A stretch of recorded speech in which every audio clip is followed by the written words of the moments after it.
Hey guys, I'm Richard Fitzgerald. This is Dubai Works, where we interview the business leaders making a difference in this great city. That business with scalability was very interesting to me. I like building something that has legacy.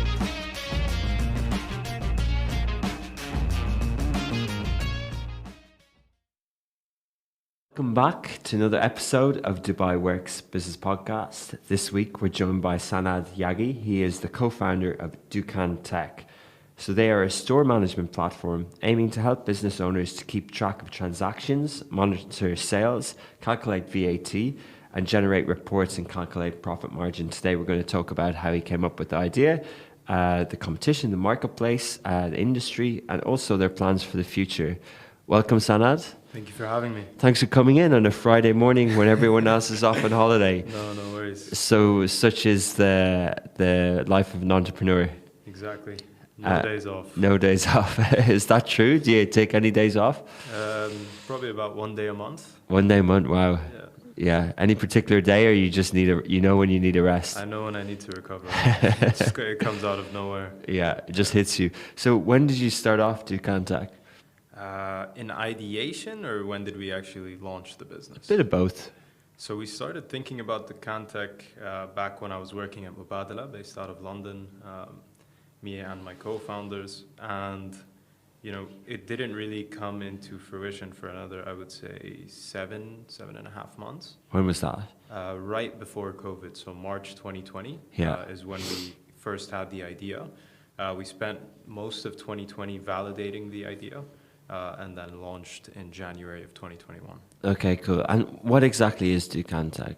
Dukkantek aims to simplify the lives of MSMBs. And we do that in three main ways, main value SMMBs? Micro, small businesses or enterprises. So, your typical mom and pop grocery retailer, even all the way towards, laundry and other kinds of services. So what we do is we provide them with, like you mentioned, the store management software. And that software has everything you need to be able to run your store. It even has kind of advanced analytics that are delivered super simply so that everyone can understand how to better improve their profit margins, but also scale up their revenue as well, maybe save on costs as well. So that's kind of the first piece of the picture. We realized very quickly when we were validating the business that a lot of the merchants that we work with today lacked the kind of, let's say, operational software that they require to be able to move kind of into the digital world. So that was step one, right, is the software. Step two was, how do we create some form of digital presence to make sure that these merchants actually can survive in kind of an e-commerce world? And so we started releasing white-labeled consumer applications and websites. And then step three is payment infrastructure. So supporting the merchants and their ability to accept all kinds of different credit cards, debit cards, Apple Pay, etc. Okay, well described. So I get all three parts, and I can think of the different players or the different offerings along the way. So this is assuming that I guess in many of these stores they don't have computers and they don't have, they're at tills, not at desktops. Exactly. So how have you overcome that challenge, I guess, first? So what we did is, part of that validation phase was first recognizing where the problem was, which is that, most of these merchants had no form of, let's say, digital offering, whether that was for internal operations or for sales, right? And then to facilitate both of those things, we felt that you needed to add payments and an e-commerce element to the solution. And then we realized, okay, most of these stores don't have any form of hardware to support that solution. So we can go down the route of kind of, let's say, picking specific hardware for them and bundling it all together, again, to simplify the entire process. Or we can go down the route of, let's recommend hardware to these merchants and see how long it takes for them to actually get that hardware. We picked route number one to reduce kind of the road bumps towards actually getting, towards bringing on board a merchant. And that's, so right now you get everything in a box. So it's one box, it's a tablet, receipt printer, you get a barcode scanner, It has an NFC reader as well. Nice. So you can manage everything directly from there. It also comes with a companion application where you can track everything from anywhere, basically. So this is almost a point of sale device that you have. It's a point of sale, inventory management, CRM, analytics, all kind of built into one. Oh wow, everything. And then, so that's hardware, software. Is that a custom device, or did you sort of partner with someone for that? We started with a partnership, and then we moved towards a custom device. Okay, where did you get them made? In China. And so the second part of that then is I was thinking of the payment. What was the second part again? So there's payments, store management software, and e-commerce. And e-commerce. Oh yeah, so the e-commerce part. So is that kind of setting up a type of a Shopify system for them where they get a landing page, white label? Exactly, but it's even easier with us, right? With us, your inventory is actually displayed in real time on your e-commerce presence, which is something a lot of these, let's say, brick and mortar merchants, regardless of the tier, have struggled with in the past. Yeah. And then, so how does that actually look then, or how does one interact with that? So typically, it's either a consumer application in the name of the merchant. Yeah. So we have over 1,000 of those released now. Wow. Or alternatively, it can be a website. Okay. So Yeah. Standard website. Fair enough. And if they have their own website or some digital presence, this can be added on as a sort of a / or Easily integratable. Yeah, cool. And then on the payment side, how did you navigate that with all the payment providers out there? Did you come up with your own? Did you integrate with partners, or did you make it open to many? So we made it open to as many as possible. And then in the background, obviously, we're working on different solutions for the different markets to make sure that we can provide the best possible solution for our merchants, right? So we found that a lot of the payment providers actually are reluctant to work with these merchants because it takes a long time to onboard a lot of small shops. Yeah. And their GTVs, or how much money they actually transact in, isn't high enough to be worth that time if you're purely a payments provider. Yeah. So at some stage, I imagine we'll be bringing that in-house. Okay. We've spoken to a few fintech kind of providers on the show before. One is Boonie, and they do a lot of merchant onboarding like that. Is that the type of company that you would partner with, or is that the type of offering that is one of three of what you do? Yeah, I mean, we've spoken to Boonie about potential partnerships in the past. I think right now we work with, let's say, more focused fintechs, whereas Boonie operates kind of on the e-commerce enablement as well. Yeah. We want pure play fintechs, obviously for a lack of competitive overlap as well. Fair enough. And speaking about, I think it's interesting the timing of when you did it, because that did put a pressure on, people weren't able to leave their house and they weren't able to go down and buy groceries, and it put a lot of pressure on those type of businesses. And especially that people weren't in malls, people weren't going out as much. And it did seem like a time where if you had a WhatsApp number and a good digital presence, you could do a lot of business. Do you think that some companies, depending on what region they are, if they've got a good WhatsApp business account and a payment link, is that all they need? Do they need Dukkantek as well? Yeah, they need Dukkantek as well. If you can't manage your own store's inventory, you can't manage your e-commerce inventory. Yeah. Right. So where we fit in is we aggregate everything into one, right? Which means that even WhatsApp integration, right? So sometimes you'll be WhatsApping a store having no idea that the messages are actually flowing through our software. Yeah. And what we added to it as well is order management. So now every store has the capabilities to add drivers, have those drivers be routed to the right places, so you no longer have to go back and forth with the merchant about where you are, how you're going to get there. There's a lot of pain points along the way of ordering from, say, a single shop owner that you don't have when you use one of the bigger players like Amazon or Noon. And what we're trying to do is give these merchants all the technology that they need to be able to do the same things the bigger players are doing, but in a super cost-effective, simple way. It sounds like you have taken out the pain points, because, if I'm thinking of those things, I'm thinking, okay, yeah, do it simply, but then to add the other things, you need to pay different softwares, procurement, and go through lots of due diligence, lots of testing. But you know, how do you position it, like you did at the start? But you know, in that sort of communications part, that industry, that sector is quite big in itself, right? Like the kind of CPaaS, the communications platform as a service. You know, that dialogue part is quite a big industry, and there's a lot of tech going into it. 100%. And so is the fintech, and so is the payment part, so is the point of sale part, and so is the store management, fleet management. So essentially, you know, have you been able to build out 4 sort of pieces that are in their own standalone startups?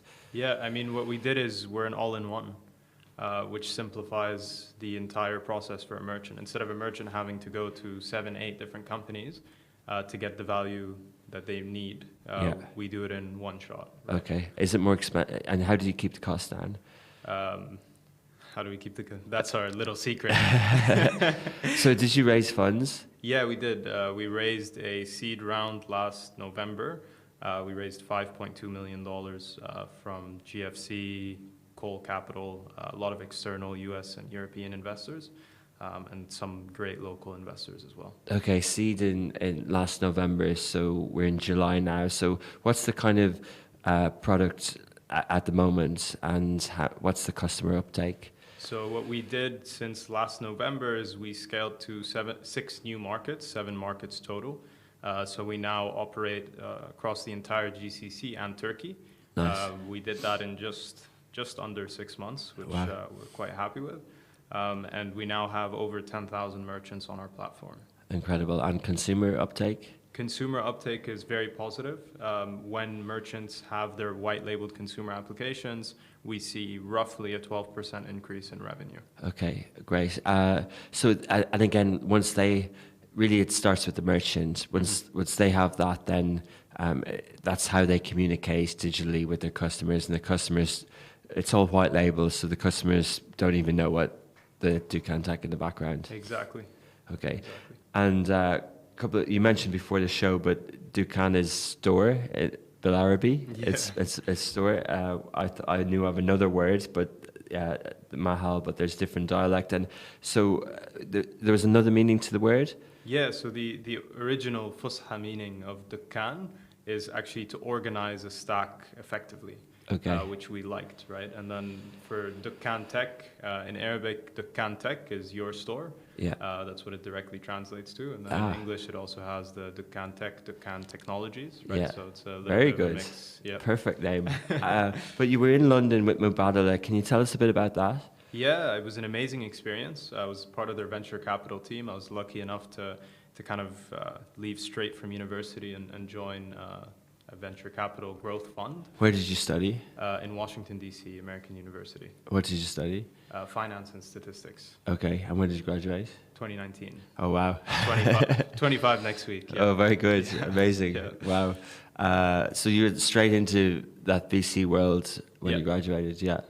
Growth stage venture capital. The objective of it was, I've always wanted to be an entrepreneur. It's kind of been in my blood since day one. So the objective of going into venture capital was to understand how the best and the brightest minds around the world were, building businesses. And that's what I was privy to see, and how they solve problems, what kind of cultures they built within their organizations, and what problems were they trying to address, were crucial to kind of formulating the Dukkantek and building it out to where it is today. Yeah, interesting. So can you just explain for people what it's like joining a fund like that? Like, what do you do? Are you analyzing startups? Are you with a financial background? Are you looking at the numbers? Are you doing projections? Are you looking at unit economics? Or what are the things that you're doing? Yeah, I mean, 100%. And all of those things, plus, when you're an entry level, you're getting coffees, you're moving furniture. Yeah. But yeah, I mean, it comes down to what is the fund thesis? So why are they investing? What are they investing in? Finding startups that suit that thesis. And then obviously there are prerequisites that you're trained on, right? So how fast are they growing? What problem are they addressing? How strong is the team? are kind of some of the few things that you look for when you're in the venture capital world. And then how big is the market? So you scan hundreds of companies on a probably weekly basis. You read pitch decks, you analyze them, you simplify them for the decision makers. And then when it comes time to actually invest in a deal, then you start to do all sorts of due diligence and obviously financial projections and things like that to see where it could potentially end up. And Mubadala's presence in London, what sort of fund what sort of investments were they, or were you looking at it? Is it a wide range? Yeah, it's quite a wide range. From a venture capital perspective, they did a lot of late stage deals. It was quite a big fund. Deals like Kazoo, which recently went public through a SPAC.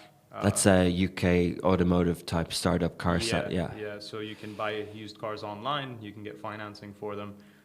There was a couple of very interesting deals while I was there that kind of helped shape my thinking. And even deals that we didn't end up doing, right?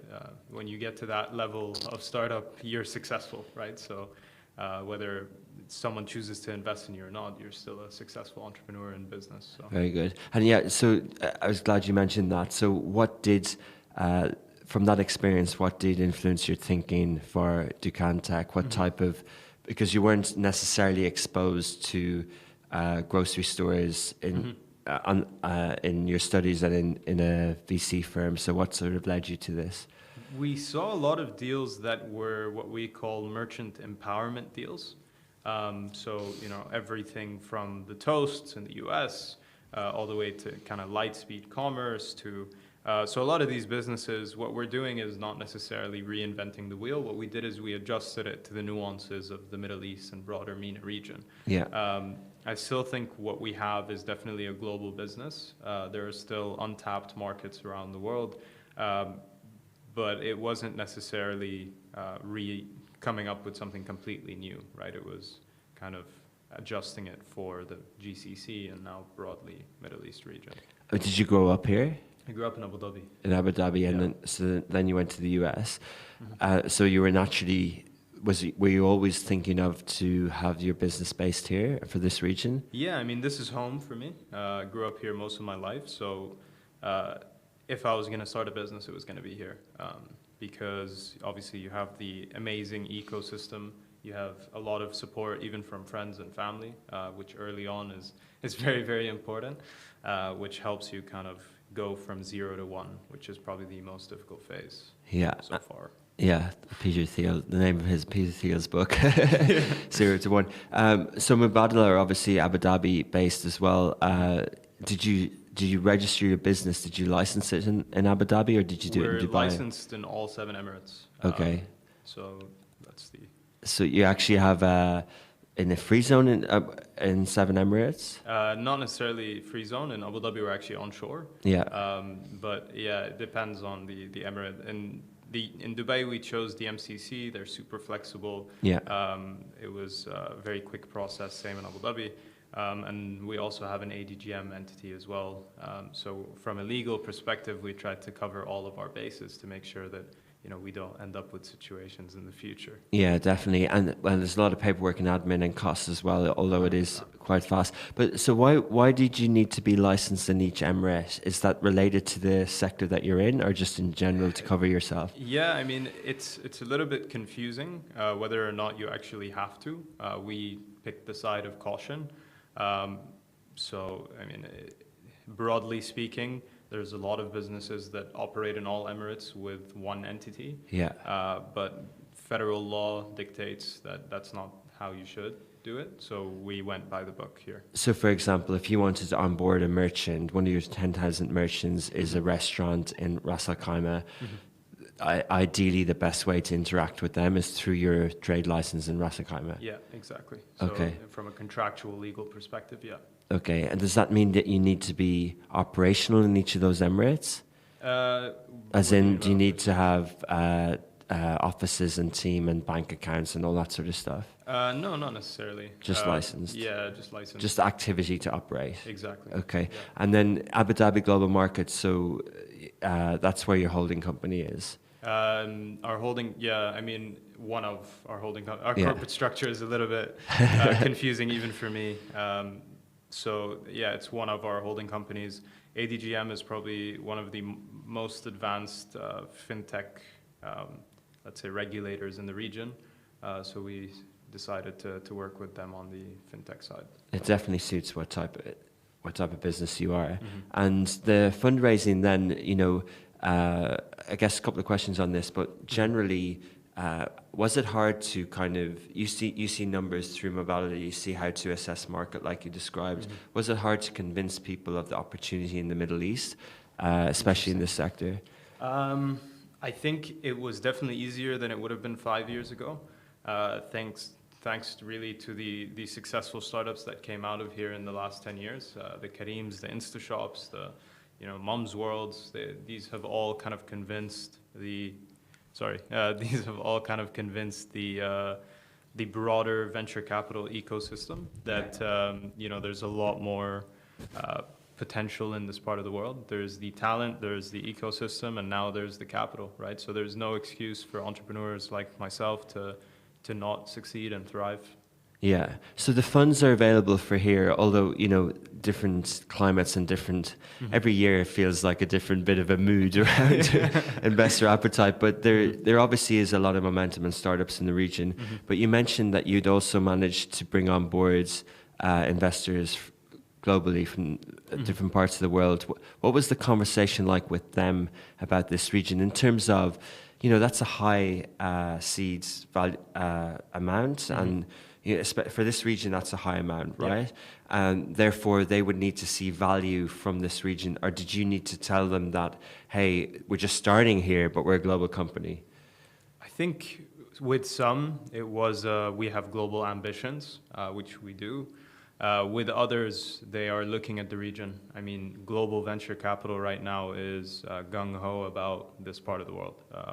So it wasn't as difficult as I think people would expect.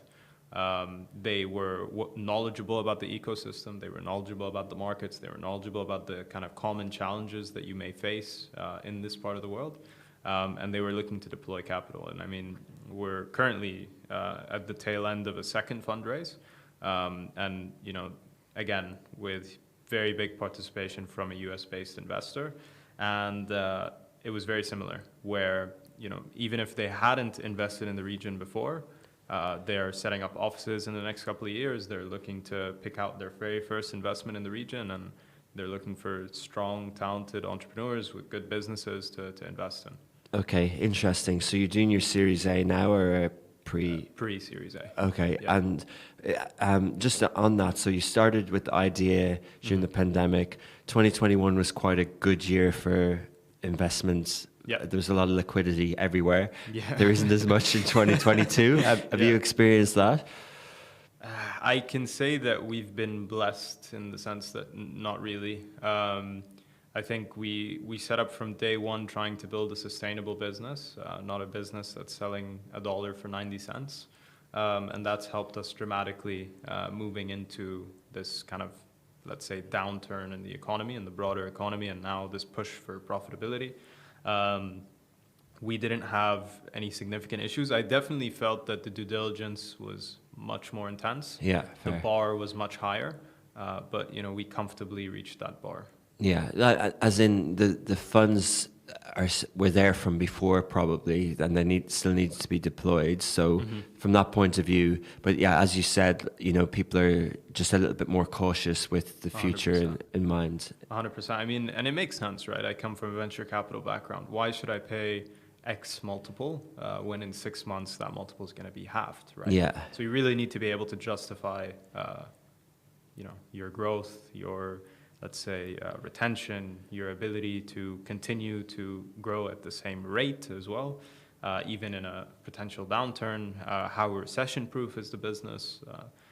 Questions that, in the past we never even thought of. Yeah, interesting. And the reason for expanding first across the GCC, was that because of proximity, or, obviously there are markets in, say, Iraq or Northern Africa that have a higher population, and maybe more people that can be digitized, or more stores and more businesses at a smaller level, they obviously sort of a target for you, and being able to empower those type of markets to sort of who don't have, say, the sort of 5G and the smartphone and digital penetration and the speed that we have in the UAE and KSA. Is that a big focus for now? I think when we looked at when we looked at expansion, we kind of broke it down into a couple of different variables. Variable one, population, which is obviously very significant, both population in terms of broadly number of people, but also in terms of number of merchants, obviously. And then two, really, it came down to purchasing power. It came down to credit card penetration, because at the end of the day, even if you give a merchant the ability to accept credit cards, if his customers won't pay with credit cards, right, it's kind of useless. So all of those factors factored into our expansion plans. And then, we set out to do it as quickly as possible. Our initial plan was to do the GCC in a year. We ended up doing the GCC in roughly 3 months, and then added Turkey after that. Okay, and when you market entry, is like obviously regulation and getting set up and being able to operate is, first protocol, you have to be able to 100%. Do that. And then how do you approach it? Do you put people on the ground? Do you do digital marketing? Like how do you onboard those merchants? I think it depends on the specific market. Some markets respond better to digital marketing. Other markets will respond better to people on the ground. But like which markets? I think in Turkey, digital marketing goes a lot further. Same in Kuwait, versus kind of, let's say, Oman or Bahrain. People on the ground would probably be the better approach there. Okay, and you're already in Saudi? We're already in Saudi as well. Okay, and how's that market been for you? I think it's been quite welcoming, to be honest. We had no issue entering Saudi from a regulatory perspective. And then I think the merchants are very similar to the UAE. So it was a quick transition with very little nuances to be able to start operating in Saudi and start delivering value to merchants there as well. And you're mainly based in the UAE. You're a Dubai startup. Yeah. And what's your team? What sort of team do you have? It's a very international team. I think we have over 15 nationalities working with us. Great. And some are all over the world. So we do also have a lot of remote teams as well. I think it's representative of the city that we live in, right? Absolutely. Very diverse. Yeah, and your co-founder? I have two co-founders. All three of us grew up together at the same high school in Abu Dhabi. And one of my co-founders is Emirati. The other one is Palestinian, Jordanian, like myself. Oh, perfect. Great. Good mix. And what do they do? Or what do they bring to the table? What's the mix? 100%. So Shadi, who is kind of on the operations side, has a background in cost optimization. So his role is to argue with me as much as possible, because I am very much a burn-it-all kind of person. Risk taker. And then Ali is our co-founder and president, and he helps us deal with all types of different regulatory challenges that we face, and leads actually our fintech vertical. Okay, amazing. So he's more on the tech side of things. Yeah, more on the fintech side, central bank relationships, how to navigate that space. And from a tech and development point of view, how did you approach that? It's a very interesting question. We started with looking at outsourcing. We ended up outsourcing the MVP before raising funds and bringing the team in-house. So that was our strategy. Okay, so you would have recruited from websites online, trying to find good talent, put something together, and then know what type of skill set you need in-house and build your team accordingly. Yeah, so it helped starting with an outsourced team because they help guide you through what kind of technologies you want to use. But I think just like with anything, making the right decision on who to work with is very, very important. Yeah. So can you, like, without getting too technical, I know our listeners are fairly broad, but can you just explain, what sort of tech stack you have, or what's your view on it? How much do you code yourself? How much do you license? What cloud approach do you have? So everything is in-house, A to Z, built in-house from scratch. Our tech stack is something that we are quite protective over. Yeah. So I can't really get into the nitty-gritty details. On a high level, the back end is C#. The front end is Flutter. There's some very interesting database schema that we've built out as well. How much do I code myself personally? None, unfortunately. Too busy raising funds. Yeah. But yeah, I mean, the broader team builds everything in-house. Yeah, and so because a lot of the speed in the rollout is how good the product is, and you're obviously doing a lot of things. So, like, you mightn't code yourself, but are you involved in the product? Are you involved in the features? Yeah. The UI, everything like that. Yeah, I'm the only product manager at the company. Okay. Right now. It helps because I spent a lot of time as a sales executive. I spent a lot of time as an ops executive, speaking to merchants, understanding their problems, which I still do at least once a week. Once a week, I'm in the market speaking with merchants. And that helps me formulate new features. It helps me work with the tech team to deliver everything in the correct way, which for us is as simple as possible. Yeah, how do you view that's an interesting, how you described it, your product manager as well as a co-founder, but a product manager is almost can dual like as a CTO, as a project manager, and it's really sort of a key role in a startup, isn't it? I think we split it in an interesting way. We have an amazing CTO who kind of we work alongside each other very intensely. And he covers for my weaknesses, which are obviously development. So I give him the feature, the idea, how I want it to be delivered, and then he comes up with the right way to communicate to the team. Very good, yeah. And has it been tricky for you guys? Like, if you went to school with those guys, they're obviously similar age to you. Has it been tricky for you to hire senior people, but also deal with a lot of those funds? And have you got advisors? Have you got a board in place? Yeah, we do. We have a lot of amazing mentors as well, which helped us significantly along the journey, and still help us every single day.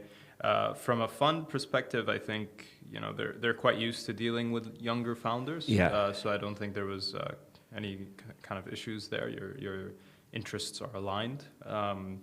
But from hiring senior talent, it's all about bringing in the right people. More broadly speaking about talent, right? You want to have people who know more than you do, which for us, obviously, with our inexperience, is a lot of people. So they can, we bring people in so that they can run the show. They can run their business unit. So how many people are there? 140. Changing every week, I think. Yeah, 140 is a lot. So you might have brought in someone senior on the people and culture or the HR side. Yeah. And can you just explain that? Because I often wonder if you obviously, with that speed and that amount of people, you need someone who knows what they're doing in that area. But then there's a culture thing that you need to get right as well. Is it a bit of an offset of like, let's bring in experience, but let's also try and create our own company vibe and culture and flow? From a people and culture perspective, let's start with the culture side. From a culture side, I think we try as co-founders to keep that under our control as much as possible. Yeah. Okay.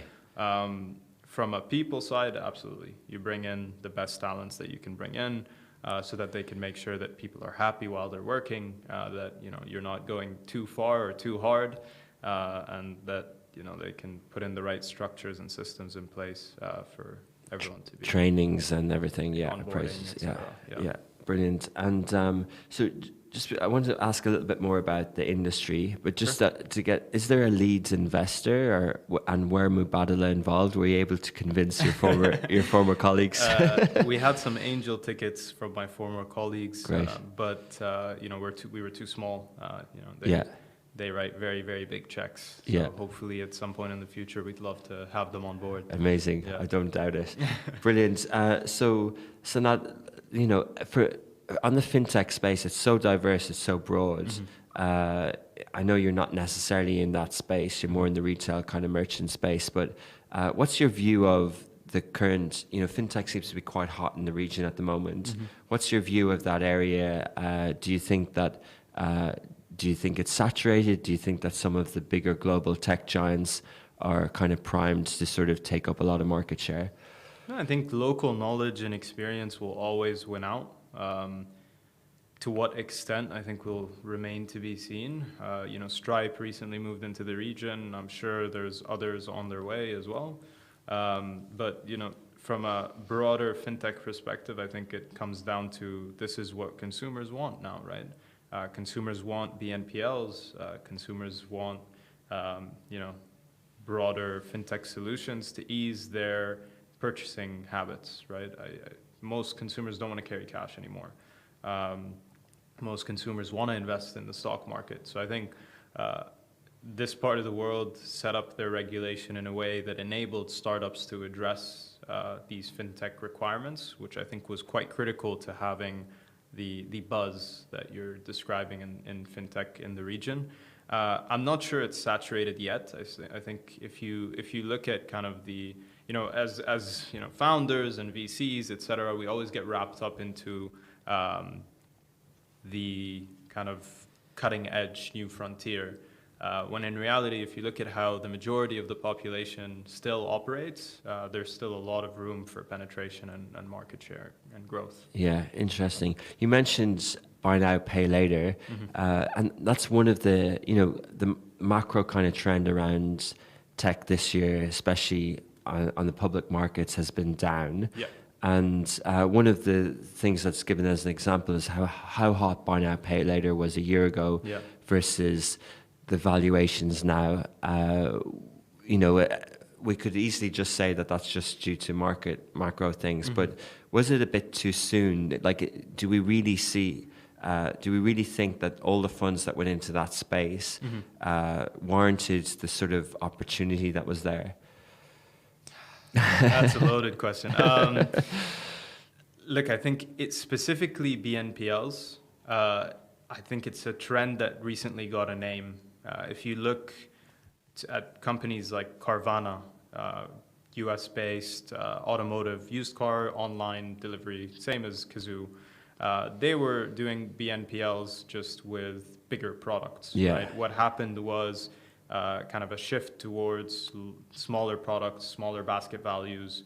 And I think that valuations are not representative of the value that a company creates necessarily, because they're influenced by market conditions.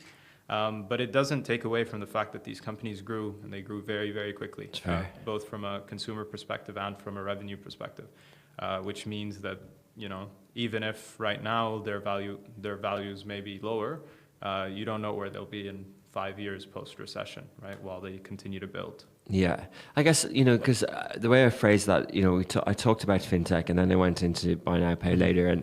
But a lot of it is about, tech can sometimes be a horizontal and it can work across different sectors. And especially with raising funds and opportunity when you're market sizing, your narrative needs to sort of fit, doesn't it? So, do you look more at the sort of merchant retail, at e-commerce? Is that what you sort of look at? Like, what's that statistic of, X% of the global retail is actually through e-commerce, and it's a very small number. Is that what you're looking at? Or are you looking at sort of other opportunities? I think with e-commerce doesn't work without good fintech, right? At the end of the day, cash on delivery only survives for so long. So I think they go hand in hand. I think there's a huge opportunity to shift businesses towards being both brick and mortar and e-commerce businesses operating from the same infrastructure. But I also think that without fintech, you can't do that effectively. Okay, yeah, fair enough. We'll talk about the region and sort of bricks and mortar as well, but just while we're on fintech, and we don't have to go too deep into this, but your view on crypto and sort of token economy, was that something that ever came up when you were looking at the sort of payment side of things? So I'm a very, very early believer in blockchain and crypto in general. I worked and co-founded a cryptocurrency or blockchain hedge fund back in 2016. Wow. So I go quite some time back when it comes to cryptos and blockchain. When you were 19 or 18, yeah. But do I think it has application for our specific business today? Not yet. I think we need to see much broader adoption from a regulatory perspective, and kind of broader adoption from a consumer perspective is using them as a currency rather than a kind of storage of value, for us to consider taking that route on a fintech side. Okay, fair enough. I think when we chat again in the future, we could talk more about that and give it more than a minute. Yeah, so, you know, you studied in the US, you spent time in London, you obviously grew up here. One of the things I always ask is, do you think, you know, the Middle East is often labeled an emerging market? Do you think it's a market that will emerge? Interesting. I think it's kind of already emerged from some perspectives. Some of the fintech, the ecosystem here is more developed than it is in some parts of Europe, right? From a startup perspective, how closely we get to work with the regulator, how closely we get to kind of shape the broader future of business, you don't get in other places around the world. So to an extent, I think it has already emerged. I think there's still a long way to go, though, from a consumer perspective. I think our consumers are kind of late adopters from a global perspective, which is where the opportunity sits. Okay, interesting. But would your comment there be more of a reflection on the UAE and sort of other parts of the GCC? Do you think that extends across the region? No. I think UAE is kind of miles ahead, and then you have kind of let's say the Levant region, which has a lot of work to catch up on. North Africa is moving very, very quickly, though. So I expect North Africa to come next. Yeah, but the UAE is relatively small in terms of population. And, you know, for it to be an emerging region in the same way that, you know, South America or, you know, India was per se, almost needs that sort of population and, you know, opportunity across borders and across countries and things like that.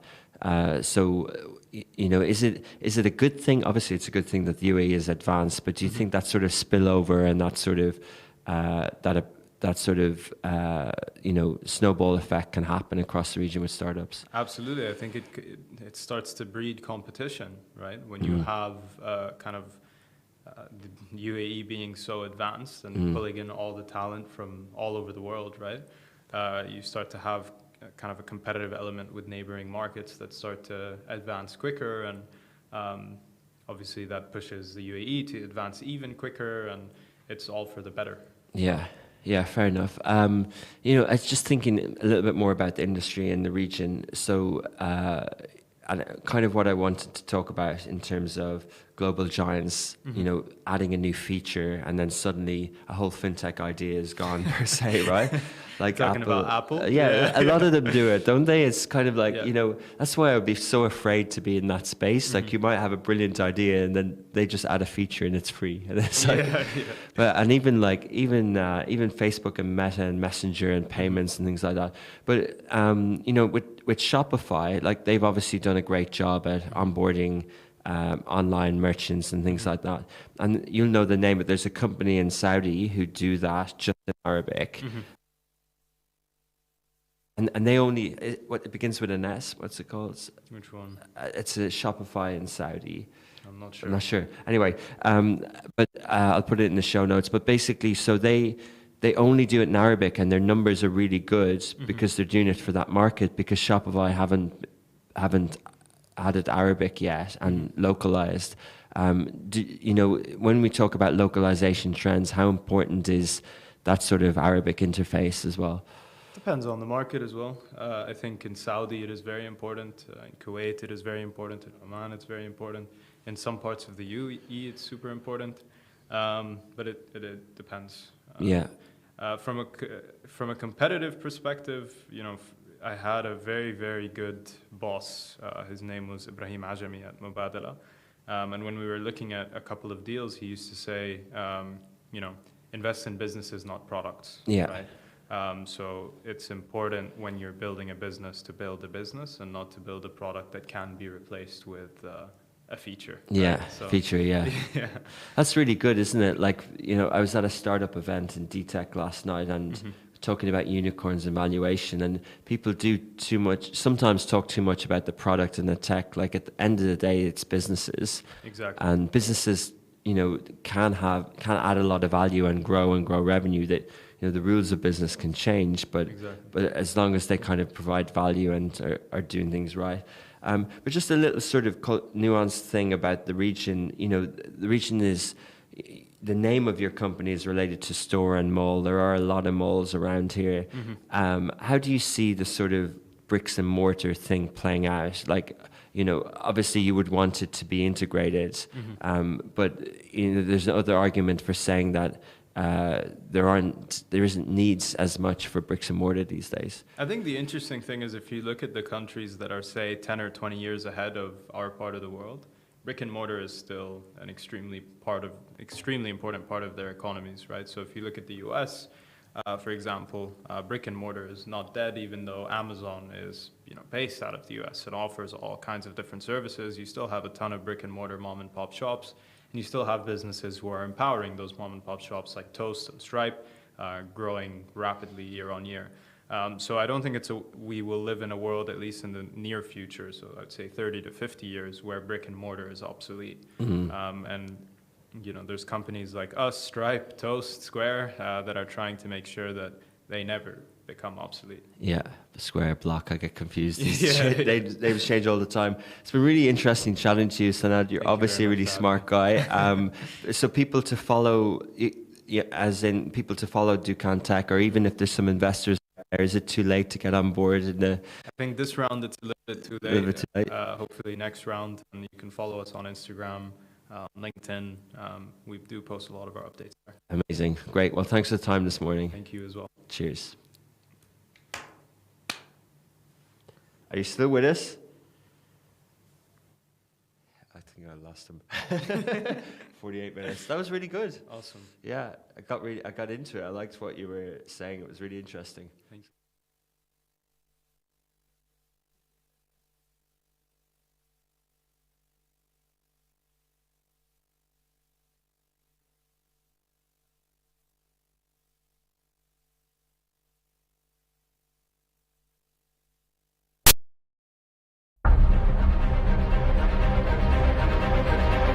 سجل معدل التضخم السنوي في مصر خلال مايو ارتفاعاً بنسبة بلغت 15.3%، وده أعلى مستوى ليه من 3 سنين، بمعدل زيادة بلغ 9.10% عن إبريل و7.3% عن بداية